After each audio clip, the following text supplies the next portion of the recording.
क्या है आध्यात्म? दर्शन, चिंतन धारा, विद्या या संस्कृति की परंपरागत विरासत। आध्यात्म दर्शन यानी जीवन का शाश्वत सत्य। मानव जीवन से जुड़े शाश्वत सत्यों को जानिए और समझिए उपासक डॉक्टर सोहन राज तातेड़ से हमारे खास कार्यक्रम आत्मविज्ञान में। आत्मविज्ञान यानी सही दृष्टि, सही सोच। भाई और बहनों, मातृशक्ति को नमन की स्टूडियो में आपका हार्दिक स्वागत है, अभिनंदन है, सत्कार। आत्मविज्ञान साइंस ऑफ द सोल कार्यक्रम के अंतर्गत हम आपको सही दृष्टि, सही सोच, राइट विजन, राइट थिंकिंग के तहत जो आप गलत चिंतन कर रहे हैं, जो आप नकारात्मक दृष्टि से सोच रहे हैं, उसको हम करेक्शन देते हैं और आपको कुदरती रचना और कुदरत के कानून के तहत सनातन सत्य बताते हैं, यूनिवर्सल ट्रुथ बताते हैं, रियलिटी को बताते हैं, सार्वभौम सत्य बताते हैं। क्यों बताते हैं? कि आपका जीवन सुखी बने, जीवन पर्यंत आप आनंद के साथ अपना जीवन यापन करें। ये सारा कार्य हम अलग अलग एपिसोड्स के माध्यम से करते हैं। तो आज बहुत सुंदर विषय लेकर के हम आपके सामने प्रस्तुत हो रहे हैं। तो आज हमारा विषय है अंतःकरण की समीक्षा। भाई और बहनों, ये विषय समझने का है। अगर ये विषय हमारे समझ में आ जाएगा तो हमारा दिशा जो है वो बदल जाएगी, हमको सम्यक दर्शन मिल जाएगा, हमको सम्यक ज्ञान मिलेगा। फिर आगे प्रगति करके हम सम्यक चारित्र और सम्यक तप के द्वारा जो है धीरे धीरे आगे बढ़ते बढ़ते हम अंतिम स्थिति, हमारी जो मंजिल है वह मुक्ति की ओर जा सकते हैं, ब्लिस की ओर जा सकते हैं, साल्वेशन, इमांसिपेशन तक भी जा सकते हैं। मनुष्य जीवन का जो लक्ष्य है वो मुक्ति का है, फ्री फ्रॉम द बॉन्डेज का लक्ष्य है। और जो व्यक्ति ये लक्ष्य नहीं बनाता है वो केवल जीवात्मा होता, आया राम गया राम, जन्म लिया और जो 5 इंद्रियों का सुख भोगा और भोग करके फिर चला गया। और फिर जैसे भाव कर्म के अनुसार भाव बीज डाले हैं वैसे कर्म फल मिलेगा और उसके अनुरूप फिर अगले जन्म के अंदर द्रव्य क्रम के अनुरूप वो जीवन होगा और फिर सुख दुख की अनुभूति होगी और ये साइकिल चलती रहेगी। हम इस साइकिल को तोड़ना चाहते हैं। जन्म मरण की साइकिल को तोड़ने की सारी व्यवस्था लक्ष्य है मनुष्य जीवन में ही हो सकता है। 84 लाख जीवा योनि का कोई भी प्राणी जो है वह मुक्ति का लक्ष्य न तो बना सकता है न उस पर चल सकता है। केवल मनुष्य ही बना सकता है, चल सकता है और प्राप्त कर सकता है, अन्य कोई नहीं कर सकता है। क्योंकि उसके पास के अंदर जो मैं बात करने जा रहा हूँ, अंतःकरण बहुत डेवलप्ड होता है। अब देखिए, अंतःकरण को हम अंतश कह सकते हैं और हमारी अंतरात्मा भी बोला जाता है और इसको हमें हृदय भी बोल देते हैं, कुछ भी कह सकते हैं। इसके जो है वो 4 घटक है, बड़े इम्पोर्टेंट 4 घटक है। और अंतःकरण हमारे भीतर का जगत है। हमारे सामने 2 तरह के जगत है, एक तो भीतर का जगत है, एक बाहर का जगत है। बाहर का जगत 5 इंद्रियों का जगत है, वो स्थूल जगत है। भीतर का जगत है, अंतःकरण का जगत है, प्रभु का जगत है, आत्मा का जगत है, अध्यात्म का जगत है और वह सूक्ष्म है।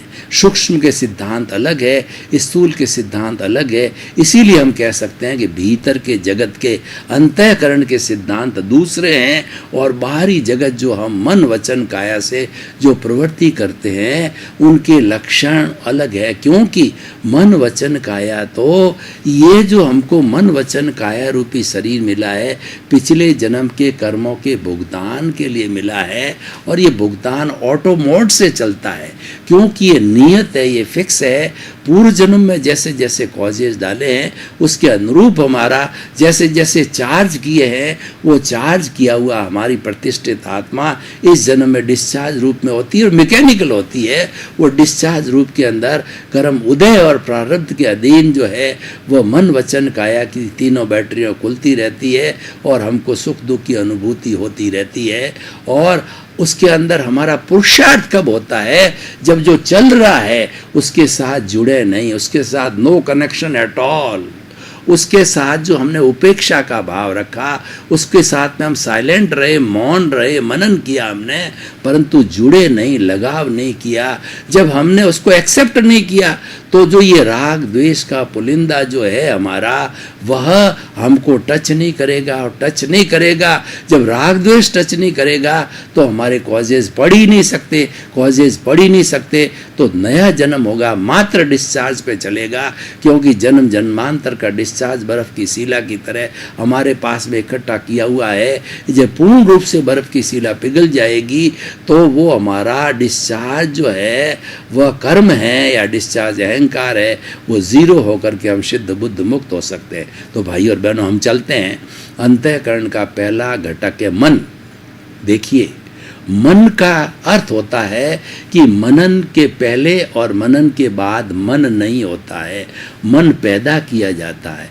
केवल मनन के समाई मन होता है।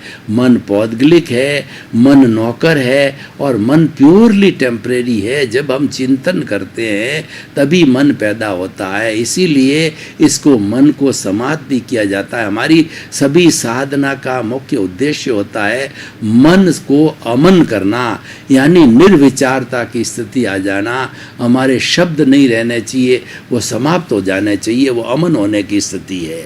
देखिए, मन क्या करता है कि बाहरी जगत में हमारी 5 इंद्रियां हैं, स्पर्शन रसन घ्राण चक्षु श्रोत्राणी इंद्रियाणी। ये 5 इंद्रियां बाहर के जगत से 23 विषय ला करके और वो मन को देते हैं। मन एक मैनेजर है। मन जो है मैनेजमेंट संयोजना का कार्य करता है, तो वह उन विषय जो इंद्रियों ने लिए है वो अपने पास नहीं रखता है, आगे जाकर के दूसरा घटक जो अंतःकरण का वो बुद्धि को दे देता है। तो मन के हमारे क्या कार्य है कि मन जो है वर्तमान काल का चिंतन करता, सारा चिंतन, खाना पीना उठना बैठना सोना धोना ड्राइविंग, जो भी हम कार्य करते हैं वो चिंतन बिना नहीं हो सकते हैं। और वह चिंतन हमारे ध्यान बोल सकते हैं, वो ध्यान से किया जाने वाला होता है। और अगर हमारे भूतकाल के अंदर हमको जाना हो और भूतकाल की स्मृति करनी हो कि 10 साल में मैं कहाँ था, क्या था, मेरी डेट ऑफ बर्थ क्या है, मेरी उम्र क्या है, मैं कहाँ कहाँ रहा, तो हम जा कर के मन के द्वारा भूतकाल में जा सकते हैं। और हम कभी कल्पना के अंदर जाना चाहें कि ये मेरे जीवन का अगला लक्ष्य क्या है और मुझे उस लक्ष्य की प्राप्ति के लिए भविष्य के अंदर क्या क्या करना है, किसका सहयोग लेना है, किससे मिलना है, सारी प्लानिंग जो फ्यूचर की है, कुछ देर जाकर के हम पुनः हमें रहना चाहिए वर्तमान में, क्योंकि yesterday has gone away, tomorrow never exist. भूत चला गया और भविष्य के भी आने वाला नहीं है। और the moment of present is with us to do something. जब हम आज की स्थिति से कल में जाएंगे तो पुनः उसको आज बोलेंगे, यानी कल कभी आने वाला नहीं है, न तो पास्ट का आने वाला है न फ्यूचर का आने वाला है। इसलिए हमेशा वर्तमान में जियो, वर्तमान में रहो, भावक क्रिया कहलाती है। तो ये सारा मन का काम हो गया। अब देखिए, एक इसको पूरे जो है निष्कर्ष तक पहुंचाने के लिए तो मन क्या करता है कि पैम्पलेट निकालता है। आपने देखा होगा अभी चुनाव आते हैं, चाहे जो स्टूडेंट यूनियन के हो, चाहे समाज के किसी संस्था के हो, चाहे जो है हमारे एमएलए एमपी सरपंच पंच के किसी के हो, तो लोग पैम्पलेट छापते हैं। तो वो मन क्या है, पैम्पलेट निकालता है। कोई भी जो है चिंतन हमारे साथ में होता है उसके विकल्प देता मन, ये हो सकता है, ये हो सकता है, ये हो सकता है। वो पैम्पलेट निकालने का काम मन करता है और वो लेकर के बुद्धि को दे देता है। अब बुद्धि नाचती है कि ये सही है, ये सही है, ये करूं, ये नहीं करूं। 4-5 विकल्प के अंदर बुद्धि कोई भी निर्णय नहीं ले जाती, उछलती कूदती रहती है, चिल्लाती रहती है।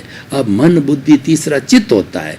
चित्त किसे कहते हैं कि चित्त एक परमानेंट अवस्था है। चेतना की शक्ति को चित्त कहते हैं। हमारी चेतना जो है, हमारी आत्मा है, अनंत चित्तों वाला है। हमारे स्थूल शरीर का जो मालिक है, चेतना है, वो चित्त कहलाती है। उसको शक्ति भीतर के जो है हमारा पावर हाउस जो है, हमारी चेतना है, आत्मा है, उससे मिलता है। और आत्मा तो अनंत चित्तों वाला, यानी एक एक कोशिका को एनर्जी आत्मा देती है, इसीलिए वो कोशिका जिंदी रहती है और हर कोशिका अपने आप में पावर पावर हाउस है। कोसी का अपना एक अलग चैप्टर, मैं उसमें नहीं जाना चाहता हूँ। मैं तो ये बताना चाहता हूँ कि हमारी आत्मा अनंत चित्तों वाली है, तो वो चित्त के पास में जाता है, विक्षिप्त होता है, वो चित्त होता है, क्योंकि चित्त मालिक है शरीर का। और जो कोई भी भीतर से भाव आते हैं वो चित्त की परमिशन के लिए आते हैं, बिना चित्त के कोई भी काम नहीं होता, क्योंकि जो हमारा चेतन तत्व है वो चित्त है, वो जो कि आत्मा का जो है वो प्रतिनिधित्व है। अब जो है वो चित्त के पास में आता है, और चित्त से जुड़ा हुआ चौथा होता है हमारा अहंकार होता है, मन, बुद्धि, चित्त और अहंकार। तो चित्त जो है विक्षिप्ति हो सकता है, स्थिर भी हो जाता है। स्थिर चित्त वाला व्यक्ति ध्यान की अवस्था में चला जाता है, और जो कुछ भी शोधन होता है हमारा चित्त के ऊपर होता है। चित्त को स्थिर करना चाहिए। चित्त विक्षिप्त नहीं है तो बुद्धि और मन विक्षिप्त नहीं हो सकते, और चित्त विक्षिप्त होता है तो मन, बुद्धि जो है वो दोनों ही अहंकार, दोनों भी है, विक्षिप्त हो जाते हैं। अब क्या है, देखिए कि मन ने जो पैम्पलेट निकाला और बुद्धि कोई निर्णय नहीं कर पाई, और चित्त के पास से जो है, और अहंकार चित्त से जुड़ गया। अब क्या कि निर्णय लेने वाला जो शक्ति है वो अहंकार है, क्योंकि ये शरीर अहंकार से मिला। अहंकार का मतलब राग द्वेष, राग द्वेष का मतलब कषाय और मोह कहिए, और जो है हमारे 8 तरह के कर्म कहिए, वो प्रारब्ध कहिए, उदय कहिए, वो सारा अहंकार है। तो वो अहंकार क्या है कि 4-5 पैम्पलेट में से एक पैम्पलेट पर सिग्नेचर कर देता है। तो अहंकार के सिग्नेचर से वह चीज़ मान्य हो जाती है। तो यहाँ पर अहंकार एक जज का काम करता है, और उसकी बात को तो ना तो बुद्धि नकार सकती है, न चित्त नकार सकता, और मन तो बेचारा नौकर है, वो तो नकार नहीं सकता। यानी जो हमारे अहंकार ने सिग्नेचर कर दिए वो मान्य हो जाती है। अगर हमारा अहंकार पॉजिटिव है तो वो पॉजिटिव सिग्नेचर करेगा, और नेगेटिव है तो नेगेटिव सिग्नेचर करेगा। और पॉजिटिव अहंकार के संबंध के अंदर कहा जाता है कि जब पॉजिटिव अहंकार अच्छा है, वो पॉजिटिव अहंकार व्यक्ति को आगे बढ़ने की प्रेरणा देता है, व्यक्ति में साहस भरता है, व्यक्ति में धैर्य बनता है, व्यक्ति में ऊर्जा भरता है। लेकिन नेगेटिव जो अहंकार होता है वह अभिमानी होता है, और वह जो है अपने आप को सुपीरियर समझता है, दूसरे को सबको छोटा समझता है, और वह जो है राग द्वेष की स्थिति के अंदर चला जाता है। तो ये सारा जब जो अहंकार के सिग्नेचर के बाद में वह चीज़ मान्य हो जाती है, और हम उसके अनुसार करने लग जाते हैं। तो भाई और बहनों, मन, बुद्धि, चित्त, अहंकार को जो है हम अंतःकरण कहते हैं, और ये हमारी प्रतिष्ठित आत्मा भी है। प्रतिष्ठित आत्मा तो चेतना के गुण को और चेतना को आत्मा कहते हैं। लेकिन जो हमारी जो ये प्रतिष्ठित आत्मा, जिसको हम अज्ञा भी कहते हैं, तो ये जिस तरीके की प्रतिष्ठा करती है, भाव डालती है। देखिए हमारी मूल आत्मा है, वही मालिक है, वही भगवान है, और वही जो है वो परमात्मा है, और वो हमको बनना है। हमारा स्वरूप वही है, उसके अंदर कुछ करने की जरूरत नहीं है, वो तो ऑलरेडी शुद्ध अवस्था में भी है, और उसको कोई कुछ प्रभावित नहीं करता, क्योंकि वो अशरीरी है। और ये जो राग द्वेष है, राग द्वेष को बढ़ाता भी है, घटाता भी है, जोड़ता भी है, माइनस करता है। सारा काम करने वाला राग द्वेष यानी अंतःकरण करने वाला है। और अंतःकरण को जो है हम प्रतिष्ठित आत्मा कह सकते हैं, जिसके मन, बुद्धि, चित्त, अहंकार 4 सहयोगी होते हैं, और वो करते रहते हैं। तो अब देखिए कि जो आत्मा की हाजिरी से ये जो हमारी प्रतिष्ठित आत्मा बनी, यानी मन, बुद्धि, चित्त, अहंकार जैसा बना, इसमें चार्ज भी होता है और इसमें डिस्चार्ज भी होता है। चार्ज अच्छा भी होता है, बुरा भी होता है। तो अच्छा जो चार्ज होता है वह जो है हमारी प्रज्ञा कहलाती है, और जो गलत चार्ज हमको घुमाने वाला है वो अज्ञा कहलाती है। तो अज्ञा के जो कॉजेज डलते हैं वो राग द्वेष युक्त होते हैं, और वो कॉज एक पड़ता है तो कॉज कहलाता है, और उसके बाद के अंदर दूसरे दिन पड़ा, चौथे दिन पड़ा, और पूरे जन्म भर पड़ा, जन्मांतर पड़ा, तो वो कॉजल बॉडी कहलाती है। उसको लिंग शरीर कहते हैं, सूक्ष्म शरीर कहते हैं। और ये आत्मा साथ लिए घूमती है कॉजल बॉडी को, जो कि एक्चुअली वो राग द्वेष है, वो 8 कर्म है। द्रव्य रूप के अंदर वो ज्ञानावर्णीय, दर्शनावर्णीय, वेदनीय, मोहनीय, आयुष्य, नाम, गोत्र, अंतराय, ये 8 कर्म है। और जो है ये 4 घाती है, 4 अघाती है। और अघाती जो है वह पुण्य पाप पाप दोनों हैं, और घाती प्योरली जो है वो पाप के ही कर्म होते हैं। तो ये सारी चीज़ें जुड़ी हुई है, ये सब पर्यायवाची है, इसको राग द्वेष बोला जाता है। तो ऐसी स्थिति के अंदर ये जो हमारा पॉजिटिव जो है प्रतिष्ठित आत्मा, वो प्रज्ञा है। वो प्रज्ञा हमारी मूल आत्मा की भाव सत्ता है, और वो प्रज्ञा है मोक्ष की अभिलाषी है। हमारे भीतर दो तरह के काम चलते हैं। एक तो क्या है कि हम जैसे जैसे कौज भाव डालते हैं, जन्म जन्मांतर में घूमते रहते हैं, उसको हम चार्ज कहते हैं। और हमारा पूर्व जन्म का जो चार्ज किया हुआ इस जन्म में डिस्चार्ज चलता रहता है।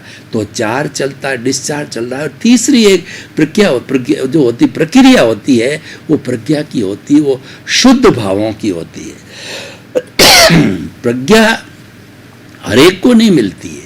प्रज्ञा तो जो जीवात्मा से अंतरात्मा बन गए हैं, जिन पर किसी गुरु की या किसी ज्ञानी पुरुष की कृपा हो गई है और उनका पुण्योदय है, तो बहुत रेयर लोगों को प्रज्ञा प्राप्त होती है, और वो ज्ञान के बाद प्राप्ति होती है। और ज्ञान मिलने के बाद में हमारी लाइफ स्टाइल डिसाइड हो जाती है, यानी प्रज्ञा सक्रिय हो जाती है। और प्रज्ञा है सारी मॉनिटरिंग करती है, कंट्रोल करती है, वो मूल आत्मा की प्रतिनिधि होती है, और वो हमको गलत रास्ते नहीं जाने देती है। वह तुरंत जो है हमें प्रायश्चित कराती है, प्रतिक्रमण करती है, सामायिक आलोचना, प्रतिक्रमण, प्रत्याख्यान उसके जो विभाग है वो करवाती है, और हमको शुद्ध कर देती है। जब हम शुद्ध हो जाते हैं तब कॉज नहीं पढ़ते, और कॉज पढ़ने का मतलब हम अशुद्ध हो जाते हैं। दोनों प्रक्रियाएं चलती है। कॉज डल गए, वो चार्ज हो गया, और पूर्व जन्म का चार्ज है, इस जन्म में डिस्चार्ज यानी प्रारब्ध और उदय भाव है। और प्रज्ञा है वो न्यूट्रल है, वो हमको मुक्ति की ओर ले जाने वाली होती है। लेकिन ये सारा होता है प्रतिष्ठित आत्मा के। ये तीन विभाग हो गए, चार्ज प्रतिष्ठित आत्मा, डिस्चार्ज प्रतिष्ठित आत्मा, और प्रज्ञा की प्रतिष्ठित आत्मा। जो चार्ज डिस्चार्ज है वो अज्ञा से जुड़ी हुई है, और अज्ञा जो है वो राग द्वेष से जुड़ी हुई होती है। तो कुल मिला के भाई और बहनों, मैं ये कहना चाहता हूँ कि हमने अंतःकरण की समीक्षा जो की है बहुत सुंदर तरीके से की है। हमको ये समझना चाहिए कि ये इसके घटक है, और घटक मिलकर के ये अंतःकरण बनाते हैं, और अंतःकरण जो ही हमारा डिसाइडिंग फैक्टर है वही हमें आगे ले जाता है। तो अंतःकरण को हम समझें और अंतःकरण का हम सदुपयोग करें। पर ये सदुपयोग होगा कब? ये सदुपयोग ज्ञानी की कृपा के बिना नहीं हो सकता है। हमारा अंतःकरण शुद्ध जो है ज्ञानी ही कर सकता है, और अंतःकरण शुद्ध है वो ज्ञान के द्वारा ही होता है। इसीलिए आप इस जन्म की प्राप्ति के बाद आपका पुण्योदय है और आपका पुरुषार्थ है, तो सबसे पहले ज्ञानी को ढूंढो। स्वामी विवेकानंद का मैं उदाहरण लेता हूँ कि स्वामी विवेकानंद है वो पूर्व जन्म से जो है प्रारब्ध लेकर के आए थे, पुण्योदय का प्रारब्ध था उनका, और बड़ी उन्होंने तपस्या की पिछले जन्म के अंदर, और पिछले जन्म की तपस्या के बाद उनको ये पुण्योदय खड़ा हुआ, उनके धर्म के प्रति जो उनका आकर्षण खड़ा हुआ। तो वो केवल 36 वर्ष तक जिए, लेकिन बचपन से ही जो है उन्होंने ये देखना चालू किया कि मुझे सद्गुरु की तलाश करनी है, क्योंकि गुरु बिना ज्ञान नहीं। वास्तव में ज्ञान गुरु देता है, इसलिए कहा गया है कि गुरु गोविंद दाऊ खड़े और काके लागू पाए, बलियारी गुरु आपनी और गोविंद दियो बताए। हे प्रभु, हे गुरु, आपने गोविंद को बताया है, मुझे दर्शन दिए, लेकिन देने वाले आप हो, आप बताने वाले हो, आप दर्शन कराने वाले हो। इसीलिए मैं आपके पहले चरण स्पर्श करता हूँ, और बाद के अंदर ईश्वर के चरण स्पर्श करता हूँ, इसको वो नमस्कार करता हूँ, प्रणाम करता हूँ। तो गुरु की बहुत महिमा होती है, ज्ञानी पुरुष की बहुत महिमा होती है। ज्ञानी पुरुष कृपा कराते हैं, और कृपा करा करके और हमारे के अंदर ज्ञान का संप्रेषण करते हैं। ज्ञान के संप्रेषण से क्या होता है कि हमारा जो ये मोह है, जो राग द्वेष है, ये 4 प्रकार का एक अनंतानुबंधी जो है, वो अनंतानुबंधी जो मोह होता है बड़ा खतरनाक होता है, और वो जो है वो पत्थर पर जो है लकीर खींचने के बराबर है, इतना कठोर कठिन काम है। और दूसरा जो मोह होता है वो अप्रत्याख्यानी होता है, वो लकड़ी के ऊपर जो है वो लकीर खींचने का वो इजी है। और तीसरा होता है बालू रेत के अंदर, वो होता है प्रत्याख्यानी। बालू रेत के अंदर जो है वो लकीर खींचने अगर चौथा संचलन नहीं के बराबर होता है, वह होता है कि वो जो है वो पानी पर जो लकीर खींचना, यानी कहने का अर्थ ये है कि हमारे अनंतानुबंधी को समाप्त कर दिया जाता है। तो समाप्त करके और हमारा ज्ञानी पुरुष कृपा करके और उस जहर की थैली को निकाल फेंकता है और हमारे नए कर्मों का बंधन नहीं होता है। यानी ऐसे जैसे मामूली से होते हैं जो कि डिस्चार्ज रूप के अंदर रहते हैं बर्फ़ की शिला की तरह, और वो पिघल करके और धीरे धीरे हमको मुक्ति की ओर ले जाते हैं कुछ ही भवों में। इसीलिए सच्चे ज्ञानी के द्वारा दिए गए ज्ञान के बाद ऐसा बताते हैं कि 15 भव के अंदर वो मुक्ति को जा सकता है, ऐसी मान्यता है। तो भाई और बहनों, हम कहना चाहते हैं, आज मैं इस एपिसोड को ओपन टू दी ऑडियंस करता हूं और आप सब लोगों से मैं सुझाव, राय, प्रश्न, जिज्ञासा लेकर के और इसकी सार्थकता जानना चाहता हूं, इसकी रिलीवेंस, इसकी सोशल यूटिलिटी और इससे समाज और मनुष्य को क्या मिलेगा। तो मैं बताना चाहता हूं कि जिस किसी ने भी अंतःकरण को अच्छी तरह से समझा है, अंतःकरण की व्यवस्था को व्याख्या को समझा है और इसके 4 घटक मन, बुद्धि, चित्त, अहंकार किसका किसका क्या कार्य है ये समझ लिया होता है, तो वो निश्चित रूप से सम्यक दर्शन को प्राप्त करता है। और आत्मविज्ञान का कार्यक्रम का उद्देश्य है सम्यक दर्शन की प्राप्ति कराना, ज्ञान देना। तो ये ज्ञानी पुरुष जो कार्य करता है वो हम अपने इस आत्मविज्ञान कार्यक्रम से आपको अलग अलग एपिसोड से, अलग अलग विचारधारा से, अलग अलग चिंतन से, अलग अलग विषयों से आपको ज्ञान प्रेषित करते हैं और ज्ञान प्रेषित करने के बाद में आपकी प्रज्ञा जागृत करते हैं। हमारे आत्मविज्ञान कार्यक्रम का उद्देश्य है प्रज्ञा जागृत करना, और प्रज्ञा जागृत करके आपको जो है 2 रास्ते हम दे देते हैं, जिस रास्ते से भी ये जाना चाहो।